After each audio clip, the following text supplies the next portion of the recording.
Agora, numa linha de 4, eu acho difícil, porque ele já não tem aquela força, né, que todo mundo sabe. E também está falta de ritmo de jogo. Agora, convocou, vamos torcer. É isso aí, o jogador com o maior número de títulos na história do futebol, hein? Acabou de ser campeão olímpico e pode colocar aí um hexa na sua conta. É a nossa torcida. Antes do Pascoal dar opinião, eu vou trazer uma tela aqui com os números de Daniel Alves neste ano de 2022.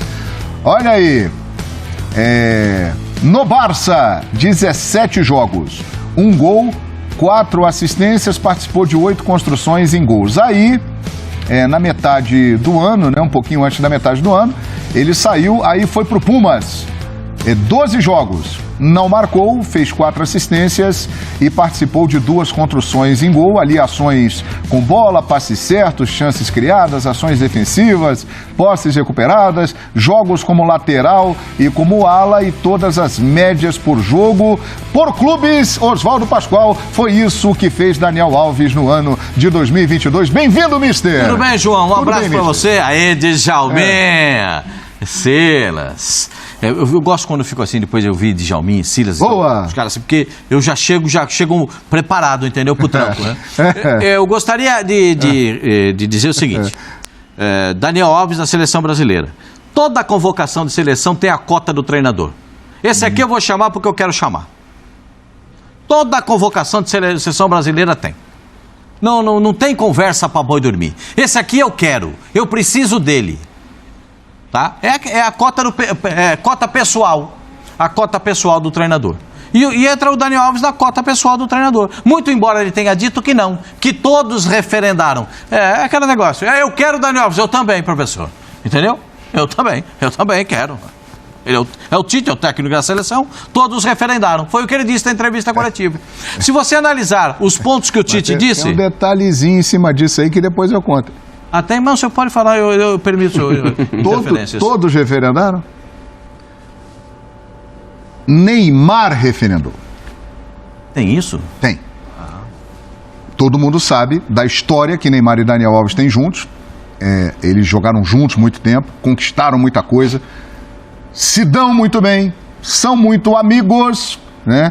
E a presença de Daniel Alves no grupo agrada ao Tite, agrada ao Neymar, que é uma liderança incontestável.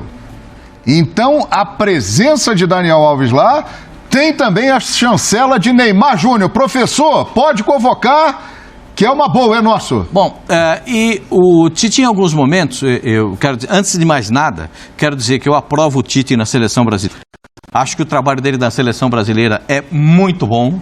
Acho que a seleção brasileira tem um treinador e deveria continuar depois da última Copa do Mundo, deveria ter a manutenção do treinador. Concordei com o Tite, concordo com o Tite. Além de ótimo treinador, eu sempre digo aqui, o Tite, melhor do que treinador, ele é como pessoa. Ele é como pessoa espetacular. Espetacular, sensacional. Ponto. Mas existem coisas que a gente precisa questionar. Sim. Vamos levar para um jogo que o couro está comendo, precisa do resultado, entra Daniel Alves. O senhor pode questioná-lo, pessoal. Muito obrigado, Tite. Muito obrigado. Tá olhando para você. Tite, você é muito bom treinador. Agora, mas eu tenho a obrigação de questioná-lo. O melão rolando, o bicho pegando e entra Daniel Alves. Um zagueiro de 38... Thiago Silva, é verdade. E um lateral de 39. Aí a composição da defesa está comprometida. Vamos parar para analisar, né, gente? A gente tem que ter pé no chão e analisar todos os fatos a respeito de uma situação. Ah, mas ele não será lateral, ele será o lateral construtor. O que é lateral construtor? Não é que ele vai carregar cimento, não vai fazer... Não tem esse negócio. O lateral construtor é o que vai pegar a bola entre o zagueiro e o volante e ele por dentro do campo para fazer a saída de bola.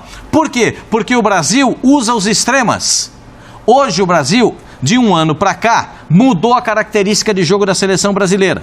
Com o aparecimento de Rafinha, de Antony, de Rodrigo, e a gente vai colocando mais outros nomes aí, mudou a característica de jogo da seleção brasileira. Então o Brasil tem, sem falar do Vini Júnior e tal, na beirada, os caras atacam pelo lado do campo. Então, eles vão ter a obrigação de atacar e dar uma voltada aqui para segurar, porque os laterais serão construtores. Perfeito? Menos pelo lado esquerdo, onde os dois laterais da lateral esquerda são um pouco mais de passar. O Alexandre nem tanto, porque joga quase como zagueiro lá na Itália. Certo? Então, a gente tem que enxergar um pouco o que pensa o Tite, porque ele mudou a composição do time brasileiro. Hoje o time brasileiro tem um centroavante, não tem mais um jogador que flutua entre os jogadores adversários, porque se tivesse só esse jogador, o Neymar ia ser marcado por um homem só, o volante do time adversário. O Neymar correndo e o volante atrás. O Neymar correndo e o volante atrás. O que o Tite fez? Eu vou botar um centroavante e dar liberdade para o Neymar. O que ele fez? Botou 2 pontas e deu liberdade para o Neymar. Os caras têm 3 para se preocupar. Os 2 atacantes e o centroavante. E o Neymar fica na composição de meio campo para fazer a saída de bola com qualidade, que ele tem muita qualidade, ele é um baita jogador. Quanto ao Daniel Alves, aqui vai um questionamento. O Tite falou que existem 4 quesitos para ele ir: físico, técnico, tático e mental. Físico, o atestado está lá do Barcelona, que ele está bem. Técnico, não sei, porque ele não está jogando. Não sei. Ele aguenta quanto para jogar? 35? Não sabemos. Ele aguenta quanto? 50 minutos? Ele aguenta quanto? 1 hora para jogar? Não sei. Mas essa era a dúvida na Olimpíada também, e ele foi bem, hein, nesse aspecto. Mas ele não estava jogando no São Paulo? Estava com uma continuidade maior, mas essa era uma dúvida. Mas ele estava jogando no São Paulo, Silas. Agora ele sequer joga. E aí o pessoal foi vê-lo jogar no Pumas e viu que ele estava completamente abaixo da forma física e que tecnicamente não estava brilhando. Tanto que ele era vaiado. Você mesmo aqui naquela ocasião disse que tem o pessoal lá no México. Sim. Do pessoal do... A imprensa mexicana criticando muito. Do ESPN FC muito, lá no México. Muito. Que o pessoal ficava discordando toda hora. Por que esse cara está fazendo aqui? Exato. Né? Tanto que ele foi fazer a preparação final no Barcelona. Exato. Então, gente, esse é o meu questionamento. Porque é o seguinte, não adianta convocar jogador para ir lá. O Tite já teve essa experiência. Na última Copa do Mundo, o Neymar não chegou legal, ou chegou? Eu estou falando coisa que você não... Não, está vendo da fratura do quinto metatarso. Estava recuperando-se de uma fratura. Fabinho se lesionou exatamente antes do jogo contra a Bélgica. Aí veio o Fred jogar de volante. Aí a bola aérea entrava. Aliás, bola aérea é um problema na zaga brasileira, para quem não sabe. Precisa melhorar. Então, tem um monte de coisas que eu posso conversar com vocês a respeito, mas eu quero dizer para vocês que eu não concordei com a convocação do Daniel Alves. Vamos continuar conversando, Pascoal, realmente que temos muitas coisas para conversar, mas o Tite falou hoje na coletiva sobre a convocação de Daniel Alves, o porquê. Diga, professor. Tite, eu queria que você explicasse os principais motivos técnicos, anímicos, para que o Daniel Alves fosse convocado. O critério do Daniel Alves é um critério de todos, né? Que ele premia qualidade técnica individual, ela premia o seu aspecto físico e ele traz o seu aspecto mental, tal qual os outros, alguns com uma ou outra mais qualidade. Vai ter lateral construtor. E a qualidade técnica individual que o Dani Alves empresta nesse quesito é impressionante. A qualidade técnica individual para ele ser um articulador, ser um organizador. E nós não temos ele um jogador professor, não, 60, 70 metros de ida, 60, 70 metros de volta. Não. Ele tem a capacidade de organização. É essa a função dele, é isso que ele pode nos proporcionar. Eu não vim aqui para agradar as pessoas que estão no Twitter, com mídias sociais e que se expressam ali. E que é um público que eu não sei que percentual é do povo brasileiro. Agora, opinião em cima disso, poxa, é de cada um, eles têm todos o meu respeito. Perfeitamente, a reação foi muito grande, né, imediatamente, mídias sociais, e foi feita uma pergunta em relação a isso, né, ao Tite, que respondeu dessa forma e explicou os motivos que o levaram a convocar Daniel Alves. Agora, eu não sei se nós podemos mostrar novamente toda a lista por obséquio, meu amigo Fabrício Fiel e equipe, porque vamos analisar também os outros nomes, né? Que tal a lista do Tite?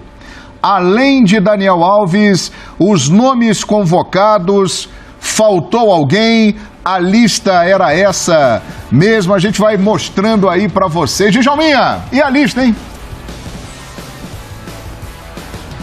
Ô Ô João, acho que a lista era essa. Você poderia, em alguma outra posição, fazer uma outra opção, mas aí é muito a questão do gosto. Acho que na lateral esquerda, ali, o Alex Telles ou o Lodge tinha essas opções, coisas que, na minha opinião, não alterariam muito, né?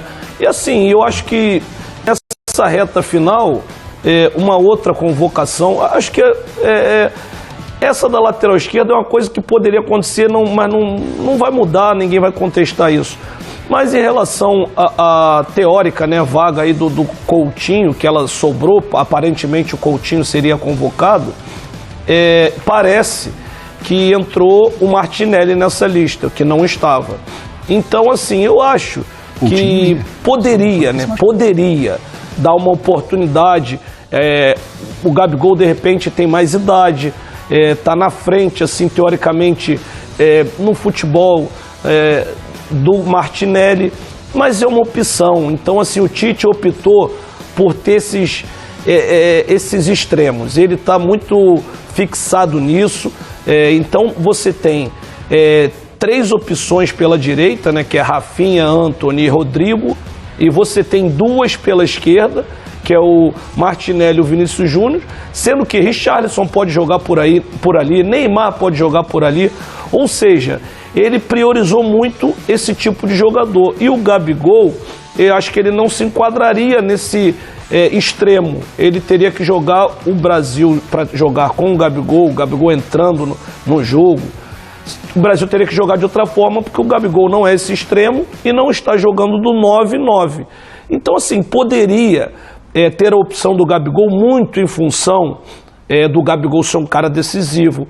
O Gabigol, ele na hora que solicita, ele está ali presente. Então, nesse sentido, poderia levar. Mas também não vejo como uma grande injustiça levar o Martinelli e não levar o Gabigol. Eu acho que é a opção do Tite, que eu acho que não fugiu do que a gente imaginava.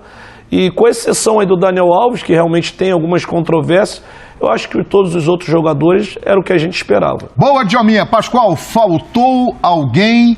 Era essa lista mesmo, na sua opinião, tirando ali o assunto Daniel Alves que nós já comentamos? Qual é a sua opinião, mister? Eu acho que ficou desilusão pro Firmino, né? Que o Firmino tava todas, hein? Mas levantou agora no final, né, Pascoal? Levantou o futebol dele agora, aí às vésperas da convocação, né? Matheus Cunha também caiu de rendimento na reta final. Perdeu espaço, né? Então a gente tem que levar em consideração que quando teve a oportunidade, o Rafael Veiga era o melhor jogador do futebol brasileiro, o Tite não chamou nenhuma vez. Sim. Né? O Scarpa foi o melhor armador da seleção do futebol brasileiro em um dado momento do campeonato, até o final, está jogando ainda, e também nunca foi lembrado para a seleção brasileira. O que isso me faz crer? Que o Tite já tinha o time, a formação básica. O Rodinei foi considerado o melhor lateral brasileiro também, não? Então, está na lista reserva, hein? Está na lista dos 50. Está na lista reserva. Então, fica, para mim, eu acho que essa é a reflexão a respeito da convocação. Quanto aos goleiros, eu não tenho nenhuma discussão. Já era pule de Para mim, hoje, na relação dos 3, o Everton está na frente do Ederson, que o Everton, para mim, está pegando mais que o Ederson. Certo? Mas é só a minha observação. Na lista de laterais, tem a minha não concordância com a convocação do Daniel Alves. Perfeito? Agora, dos laterais esquerdos, como falou de Djalminha, o Renan Lodge poderia, mas aí o Renan Lodge remete àquela decisão da Copa América. O gol do Di Maria. O gol do Di Maria em cima dele. Então tem um retrospecto que às vezes pesa nisso aí tudo. No meio campo, não tem nada do que... Nos zagueiros, nos zagueiros entrou o Bremer. Mas quem poderia entrar? Aliás, esse rapaz atropelou na reta final, hein? Porque o Gabriel Magalhães vinha sendo mais convocado que ele, mas ele foi muito bem lá no Torino, foi para a Juventus e o Tite gostou do futebol dele e o levou. Quando levou Lucas Veríssimo machucou, né? Lá atrás, perdeu a... Lucas Veríssimo tinha prestígio, é verdade, se machucou, é verdade. Então, entrou o Bremer. Agora, a dupla titular da seleção brasileira está ali, Marquinhos e Thiago Silva. Eles se conhecem no olhar, perfeito? Sim. Mas tem que marcar a saída, não deixa cruzar na área. Tem um problema. O Marquinhos é ótimo na bola ofensiva, mas não tão bom na bola defensiva. Nós temos um problema até de estatura. Os jogadores não são muito altos no miolo de zaga da seleção brasileira. Por isso que o Casimiro e o Fabinho são jogadores importantes para a seleção brasileira, porque são jogadores altos e bons na bola defensiva. Vamos passar para o meio-campo. E talvez a utilização do Militão na direita, por isso também, pela pelo jogo estatura aéreo. dele, o tamanho dele. Fez até gol de cabeça hoje, né? Sim. Fez um gol de cabeça. Sim. Né? No meio-campo, para mim, tem um jogador do meio-campo desses aí que estão relacionados, que está fazendo um campeonato inglês no Newcastle impressionante. No West Ham. Não, o Bruno Guimarães. Ah, o Bruno Guimarães. Ah, eu pensei que você estava falando do Paquetá. O Paquetá, isso aí é puro de 10, ele vai jogar. Ah, Mas o segundo volante, igual o Bruno Guimarães, não tem. Ah, mas tem o Fred. Igual o Bruno Guimarães, não tem. Diga. Concordo, Pascoal. O Bruno Guimarães é o melhor segundo volante do Brasil, mas não vai jogar. parece que o Fred tem mais prestígio lá contigo. Ah, prestígio é uma coisa, a bola é outra. Vamos Mas voltar. ali estamos Mas bem o servidos, Tite né, tem Pascoal? colocado ele como jogador. Ali estamos bem servidos, né, João? Não, ali Os não volantes. tem problema. E outra Douglas coisa. Luiz poderia ter sido, mas... Eu pensei que você ia falar do Paquetá, Pascoal, que você é fã do Paquetá. Tá voltando de lesão também, né? Ainda bem que não foi grave. Não foi grave. Aliás, o Paquetá, pra mim, joga em qualquer posição que você queira dele. Muito de bom. volante a centroavante, ele joga em todas. Nos atacantes, aí é que o Firmino sentiu a mão pesar no ombro hoje.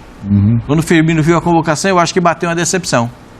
Porque o Antony, os meninos, Antony, Martinelli, a outra página que vai virar. O Pedro atropelou também, né? O Pedro atropelou. O Pedro é aquele seguinte, aí eu vou fazer o discurso do Tite pra gente entender os outros discursos.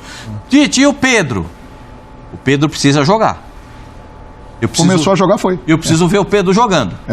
E jogou bem, né? Fez muito gol. 29 gols, né? É verdade.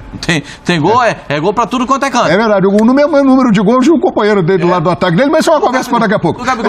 Aí vai pra outra página. Aí você vai ver. Gabriel Jesus. O Gabriel Jesus tá tendo requintes e armador até no Arsenal. Ele vem pra pegar a bola aqui muito, atrás. hein? Melhor fase da carreira dele. Ele arruma, joga, aparece na frente, faz gol, volta, ajuda, compõe. É o sonho do Tite, um jogador que faz tudo isso.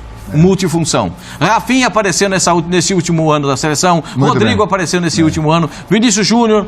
O Richarlison já estava lá, o Pombo. E eu gosto muito do Pombo, porque é um cara que decide jogo, cara que faz gol, cara que dentro da grande área sabe botar a bola para dentro.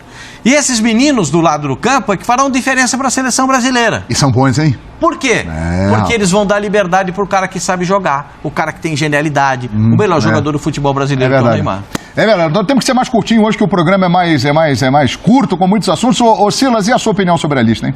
Não, com a saída do Felipe Coutinho, ele faz a dobra lá na esquerda do Vinícius Júnior com o Gabriel Martinelli e ele libera o Neymar. O Neymar já ia jogar por dentro mesmo, mas ele teria a possibilidade do Neymar, de repente, ali fazer uma dobradinha com o Vini Júnior naquele lado esquerdo, mas agora com a convocação do Gabriel Martinelli não precisa.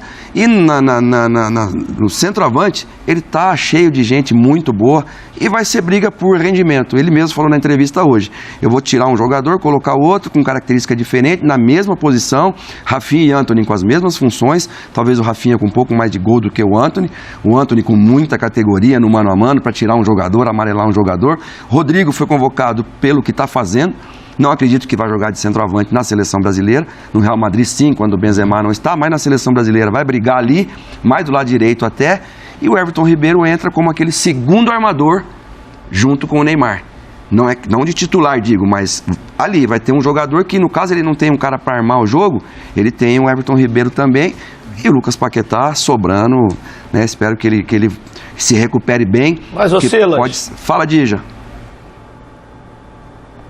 Você acredita que ele vai jogar com o Neymar na meia e com dois extremos? Vai. Você acha que ele vai jogar assim? Eu acredito que em algum jogo, Dija, ele vai usar um 4-1-4-1. Com Rafinha, Paquetá na meia direita, Neymar na meia esquerda, Vini Júnior e um centroavante. E o Casemiro ali atrás. Por isso que eu acho que vai ficar difícil para o Dani Alves. Porque o segredo dessa formação é o pós-perda. Perdeu a bola, tem que atacar a bola rápido. Uma formação que ele gosta muito é com Casemiro e Fred no meio. Então, esse aí é um 4-2-3-1. Aí ele já vai ter que tirar o Vini Júnior, abrir um pouquinho o Neymar. Quer dizer, mas o Vini Júnior tá voando. Como que você tira o Vini Júnior hoje? E eu, particularmente, 4-1-4-1 é uma fórmula que ele gosta. Justamente, respondendo... E que é um 4-3-3, né? Mesma coisa. E respondendo um pouco o Dija, com todo o respeito à Sérvia, que ele falou que melhorou muito, porque a Croácia foi na final da Copa do Mundo passada, com todo o respeito à Suíça, que também está jogando muito bem. Gente, Se a gente não jogar num 4-1, 4-1 contra esses times, nós não vamos enfrentar ninguém. França, Argentina depois, como a gente faz? É verdade. Agora, Gabriel Martinelli, jogador que passou pela base do Corinthians, aí foi para o Ituano, onde se destacou e foi negociado diretamente para o Arsenal, já está lá há algumas temporadas e vem explodindo.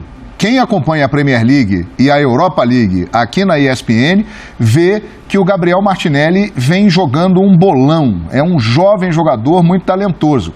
Agora, boa parte da galera aqui no Brasil levou um susto, Djalminha. O Gabriel Martinelli do Arsenal e tal. Mas, João, alguns programas eu já tinha comentado, né? A gente, assim, tem uma amizade com pessoas ligadas dentro da CBF, né, que trabalham ali, e ninguém fala em convocação, mas eles falam o gostar de jogadores. E o Gabriel Martinelli, todas as convocações que ele teve, que essa comissão técnica observa muito os treinamentos, não só os jogos, quando o atleta entra no jogo, e o Martinelli vinha surpreendendo eles muito de maneira positiva. Vinha jogando muito bem, treinando muito bem. E aí apareceu a brecha, né? Apareceu aí a brecha dessa lesão do Coutinho. Praticamente tinha que convocar ou mais um meia ou um atacante. Eu acho que isso credenciou ele, principalmente por aquele especialista, né, do lado esquerdo, só ter o Vinícius Júnior. Então, assim, eu acho que o Martinelli, muito pelos treinamentos, né, que ele fez na seleção brasileira, porque jogos realmente ele não jogou muitos jogos, e eu acho que também conta muito você estar jogando na Premier League, no Arsenal, que hoje é o primeiro colocado de um campeonato dificílimo. Então isso ajudou também o Martinelli. Ele vive um momento muito bom. Eu acho que isso ajudou muito o Martinelli e assim, acho a convocação, repetindo, justa também. Garotada dos lados, hein? Pela esquerda, Concordo. Vinícius Júnior e Martinelli, do outro lado, Antony e Rafinha. Pô, Tá bom, né? tá muito bom. Tudo Fazia garoto, tempo. para a próxima Copa, inclusive, todos eles têm idade, muito talento E protagonista nos seus clubes, né? João, porque isso é importante também a gente lembrar aqui. Não é que estão lá na reserva, jogos, né? não. Todos também. jogando e se destacando. Todos decidem jogos. Todos decidem jogos. Todos esses da frente que a gente falou, decidem jogos. O Antony. O Antony estreou fazendo gol e dando passe para gol. Sim. Aí vamos começar a somar. Gabriel Jesus. Mas na última Copa do Mundo ele não fez gol e tal.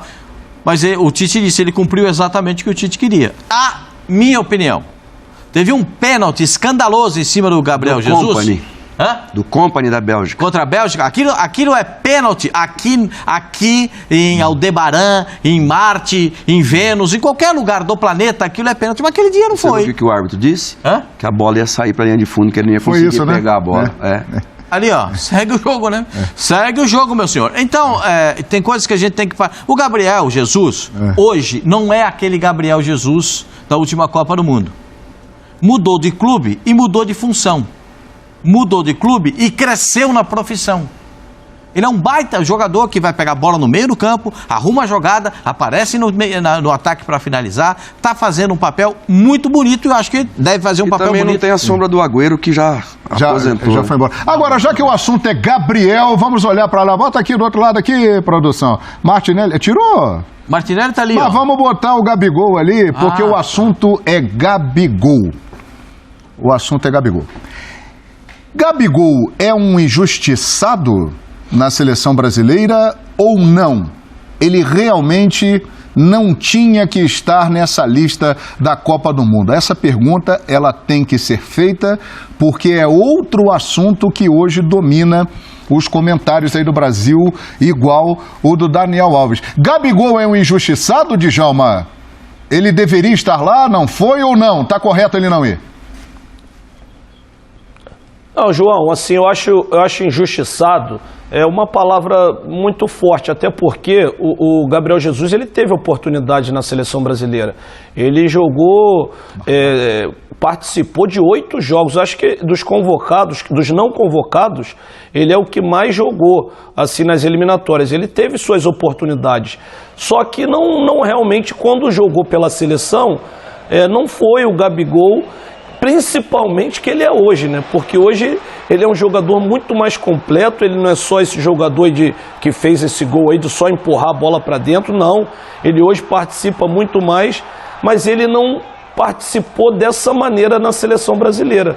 Ele foi convocado como 9, né? Atuou alguns jogos como 9, outros até entrando ali pelos lados, mas ele teve oportunidades. Então, assim, quando você tem oportunidades, é quem aproveita melhor. E nesse caso, na opinião da comissão técnica, o Gabriel Martinelli aproveitou melhor as oportunidades que o Gabigol.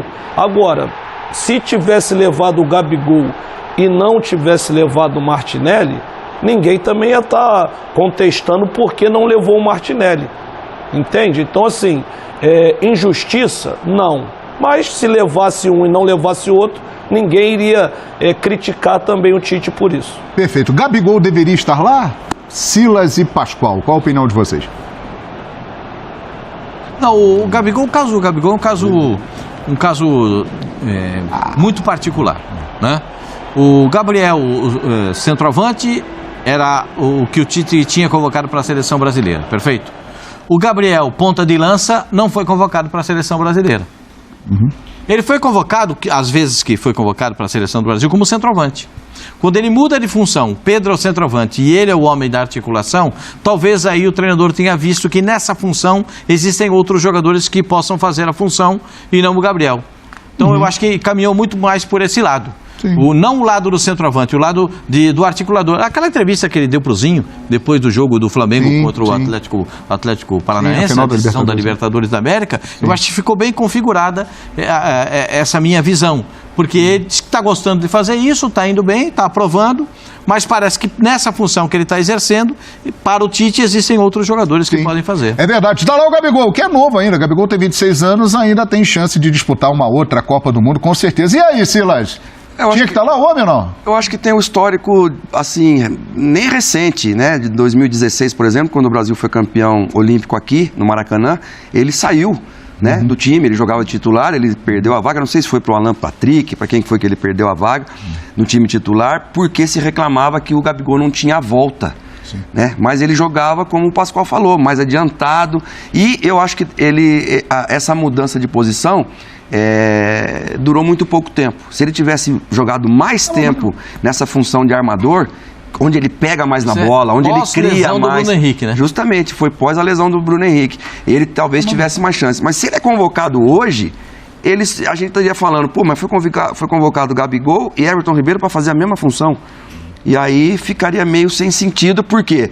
Porque naquele lado esquerdo onde Felipe Coutinho se machucou, para mim, nem Everton Ribeiro e nem Gabigol conseguem jogar ali. Eles conseguem jogar do lado direito, vindo para dentro e fazendo as jogadas. Mas se você colocar ali, aberto do outro lado, eu acho que não funcionaria. Então, assim, muita gente boa, Gabigol seria um deles, mas por conta do retrospecto recente na própria seleção, foi preterido pelo Tite. É isso aí, Gabigol sai de férias e vai se preparar para o outro Mundial, que é o Mundial de Clubes, que ele jogará pelo Flamengo no início do ano que vem também. Importante, isso, prepare bem. Já voltamos com Atlético e Botafogo, jogão que fecha a rodada do Brasileiro, e o Vasco e o Bahia subiram. Daqui a pouco a gente fala sobre isso. São Paulo é o artilheiro do Campeonato Brasileiro, e falando em artilheiros, veja aí curiosidades sobre artilheiros do prêmio Bola de Prata ESPN Sporting Bet.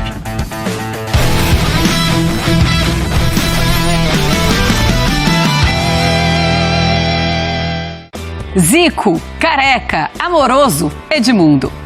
Esses são apenas alguns dos nomes estrelados que estão na lista de artilheiros do Campeonato Brasileiro que já passaram pelo Bola de Prata. Mas falta uma coisa nessa lista: um toque estrangeiro. Isso em grande parte porque desde 1970, o único artilheiro estrangeiro do Campeonato Brasileiro foi o uruguaio Pedro Rocha, em 72 pelo São Paulo. Só que naquela época, a premiação para o artilheiro ainda não existia. Na edição de 2022, um jogador pode mudar essa história: Germancano. Afinal, o centroavante do Fluminense foi por boa parte do ano não apenas o artilheiro do Campeonato Brasileiro, mas artilheiro de todo o futebol pelo mundo. Será que Germancano vai fazer o L mais uma vez? Descubra assistindo ao prêmio ESPN Bola de Prata Sporting Bet 2022.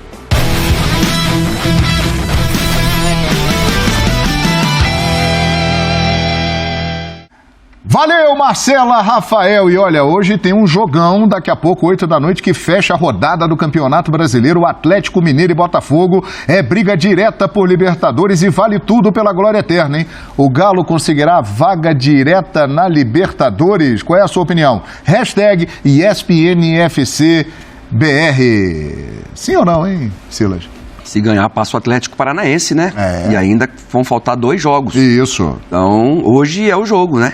Na sua casa, contra um Botafogo que vem de uma derrota e que, fora de casa, tá jogando até bem, né? Tá jogando melhor do que em casa, né? É verdade. Se vencer hoje, o Atlético vai a 55, ultrapassa o Atlético Paranaense e entra no G6, na fase de grupos da Libertadores. Vai ou não vai, Pascoal? É hoje o dia. É hoje? Não tem dia pra escolher, não. Hoje o dia. É hoje o dia.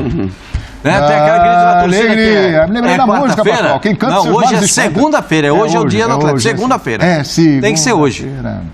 Simone que canta. Estou musical hoje, hein, Pascoal? Isso é musical? Bom, hein? Simone, também. É músico cantora, que vale a música. E a Eduarda Gonçalves vem aí com as informações, as escalações de Galo e Fogão. Fala, Duda. Ei, João, um abraço pra você, um abraço pro nosso clube e também pro fã do esporte. Pois é, daqui a pouquinho a bola rola aqui no Gigante da Pampulha para Atlético e Botafogo. O Galo querendo confirmar esta vaga direta à fase de grupos da Libertadores e só depende de si para ficar na 6ª colocação. O técnico Cuca fez mudanças para a partida de hoje no sistema defensivo. O Atlético vem escalado para este jogo com Everson, Mariano, Emerson, Ever e Dodô, Alan, Jair e Zaratio, Nátio Fernandes, Keno e Vargas, mudando então lá no sistema defensivo a entrada do Hever como capitão. Já o Botafogo, do técnico Luiz Castro, escalado com Gatito, Daniel Borges, Adrielson, Vitor Cuesta e Marçal, Tietê, Patrick de Paula, Gabriel Pires, Júnior Santos, Jefinho e Tiquinho Soares. A escalação do Botafogo para este jogão daqui a pouquinho aqui no Gigante da Pampulha, fechando a rodada do Campeonato Brasileiro. O Galo em busca destes 3 pontos no Brasileirão. Legal, muito obrigado, Eduarda Gonçalves. Rápido intervalo, voltamos já com o nosso clube. O Vasco subiu, o Bahia também, a Série B. Dá tchauzinho para esses 2 gigantes, já voltamos.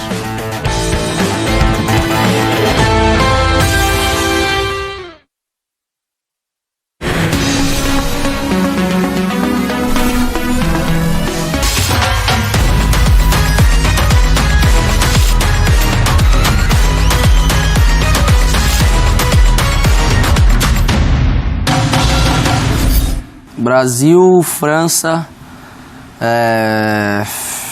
a Bélgica eu sempre acho uma seleção muito forte também, e eu acredito um pouco em Portugal também. Portugal, eu acho que... Argentina, você não bota fé, não? Eu boto, mas eu não vou dar moral pro argentino, não. Eles estão agitando bastante, né? Depois da conquista da Copa América, tem um monte de musiquinha contra o Brasil, tá? Falando do Brasil, vocês ali na concentração, nesses 2 últimos jogos, conversaram a respeito ou não? Sim, os caras sempre... Eu não tava na Copa América, né? Mas o pessoal ainda fala disso, tipo, todo mundo tá muito bravo com isso, de ter perdido pra eles e ver eles zoando agora, mas que é deles tá guardado. ESPN no Catar. É um oferecimento de Sicredi, Motorola, Pilão e ArcelorMittal. Muito bem, e agora com muita alegria, com muita satisfação, vamos tocar os hinos daqueles que subiram para a 1ª divisão do futebol brasileiro. Se juntaram a Cruzeiro e Grêmio que lá estavam. O Vascão voltou! Vamos lá! Canta, Pascoal! Canta, Silas! Se o Djalminha quiser cantar, pode cantar. Parabéns, Vasco! E que festa do Vasco! O gigante da colina, sua imensa torcida, bem feliz hoje realmente no Brasil inteiro. Hoje está feliz mesmo. Feliz e aliviada. Que festa, hein? 0 de jogo, 1-0 no placar no pênalti, um jogador expulso. Que sofrimento, hein? O Jorginho comemorou com o quarto árbitro, ele abraçou o quarto árbitro ali. Que legal, hein, rapaz? Olha, o Jorginho que entrou nos 10 jogos finais com a missão de levar o Vasco à primeira divisão. Muito sofrimento, muitas críticas, mas a alegria prevaleceu. Apesar dos pesares, o Vasco está de volta à primeira divisão do futebol brasileiro, hein, Silas? Mas o Jorge cravou, né? Parabéns ao Jorge, parabéns ao Joelton, que é o auxiliar dele, preparador físico, né? Parabéns ao Nenê, que ajudou a comandar essa conquista aí. Só que depois do jogo do Criciúma, depois do jogo do Sampaio Correia, ficou aquela dúvida, né? O Ituano voando, o jogo na casa do Ituano, mas o pênalti e a expulsão logo no começo, foi um pouco parecido com o jogo do Flamengo contra o Atlético Paranaense, quando teve a expulsão do Pedro Henrique, né? O jogo pendeu para o lado, Vasco, um time muito grande, acostumado. O Jorginho já tinha subido com o Vasco, já tinha sido campeão carioca com o Vasco, foi confiado a ele esse projeto final, subiu. E agora vamos ver o que vai ser o futuro desse Vasco com a SA, né? Com a SAF que tá entrando lá, né? É isso aí, Pascoal. Vascão de volta à elite. Só cumprimentar o Vasco, não só o Vasco. O meu cumprimento vai para a torcida do Vasco. Rapaz. E ela também subiu com o time. Opa. Que quando faltou dentro de campo, a torcida não inteirou na arquibancada. Quando faltou gás durante o jogo, a torcida inteirou lá. Então, parabéns para a torcida do Vasco da Gama. Que bom ver o Vasco e parar com esse negócio de subir e descer. Já é a quinta disputa de Série B do Vasco da Gama. Quinta disputa em 14 anos. Então é melhor já passar desse negócio aí, esquecer um pouquinho isso e caminhar um pouco mais. Um parabéns pro Thiago, o goleiro do Vasco, que foi muito criticado. E no jogo que precisou, lá, fez uma defesa lá, Gordon Banks, defesa que vale gol, né? E ajudou o Vasco. Então a gente tem que olhar isso também, né? Parabéns pro Vasco e pra torcida do Vasco. É verdade, olha aqui, Nareba Vascão, manda mensagem. Esse tá maluco, grande hein? Nareba, aquele narigão vermelho de alegria hoje, que o Vascão subiu. E ele tá mandando um recado aqui. O Flamengo pode esperar, a tua hora vai chegar. Nareba Vascão empolgado, um abraço, meu amigo, obrigado pela audiência. Vascão subiu, hein, Djalminha? Subiu, João. Depois de tanto sufoco, um jogo em que tinha tudo para ser também mais tranquilo, fez o gol logo no início, teve um jogador a mais, mas não, o Ituano ainda pressionou, teve várias chances, mas no final o Vasco conseguiu o que queria, que era o mais importante, era esse acesso, e aproveitar também para parabenizar muito essa garotada do Vasco, que no momento em que precisou eles deram conta do recado, representaram muito bem a base, né, do Vasco, representada muito pelo Andrei Santos. Teve outros garotos, Figueiredo, o Peck, muitos que renderam bem, mas o Andrei Santos realmente, além de ter jogado muito, foi fundamental nessa campanha. Então, assim, além do Jorginho, que mais uma vez subiu com o Vasco, o Nenê, que com toda a sua idade continua sendo muito importante, foi muito importante para esse acesso, mas parabenizar também essa garotada que na hora que precisou conseguiu segurar o rojão, e um acesso sofrido, mas que no final o Vasco volta para o lugar onde deveria estar. É verdade. E o Bahia também. A nossa homenagem ao tricolor de aço da Boa Terra. O Bahia está de volta. A primeira divisão vai receber gigantes no ano que vem. Cruzeiro, Grêmio, Bahia, Vasco. Toca o hino do Bahia. Chuva, aí não teve para ninguém. Hino do Bahia. Eduardo Barroca, né, João? Vamos, serás o vencedor. Eduardo Barroca subiu. Muita chuva, como disse o Pascoal. E nós vamos por intervalo. Parabéns, Bahia. Parabéns, Vasco. De volta ao lugar que ele...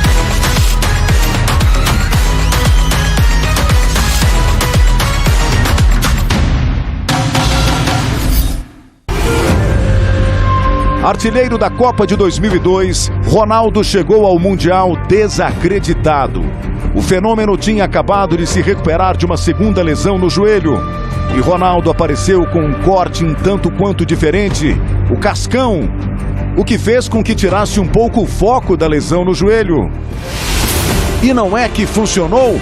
Ele foi o artilheiro da competição com 8 gols, 2 deles na final contra a Alemanha de Oliver Kahn. O fenômeno é o segundo maior artilheiro das Copas com 15 gols. apenas um atrás de Miroslav Klose, atacante alemão que balançou as redes 16 vezes. ESPN no Catar. É um oferecimento de Sicredi. Motorola. Pilão. E ArcelorMittal. É isso aí, galera. Estamos chegando ao final do ESPN FC. Pascoal, vamos nessa, hein, Pascoal? Grande abraço, hein? Um abraço pra todo mundo. Amanhã estaremos juntos aqui, João. Estaremos juntos. Amanhã qual é o horário, hein, Fabrício da Fiel? Amanhã 19h30, porque essa semana teremos aí muitos jogos lá na Europa, então o nosso programa vai começar em horários diferentes. Amanhã 19h30, encontro marcado aqui no nosso clube, hein? Perfeito. Até amanhã, João. O nosso happy hour aqui, Silas, apareça sempre, hein? Abraço, João, abraço, Dija, abraço, Pascoal, abraço, fã do esporte também. Grande Djalminha, apareça, hein, Djalminha? Claro, vamos aparecer mais. Semana que vem estamos aí para ficar direto em São Paulo. Grande abraço, Silas, João e Pascoal. Ih, rapaz, a Pauliceia desvairada, me lembrei do samba da Estácio, que maravilha. Beleza, Djalminha? Vem aí o Sport Center. Tchau, tchau. Amanhã estamos juntos aqui no nosso clube. Até lá, hein?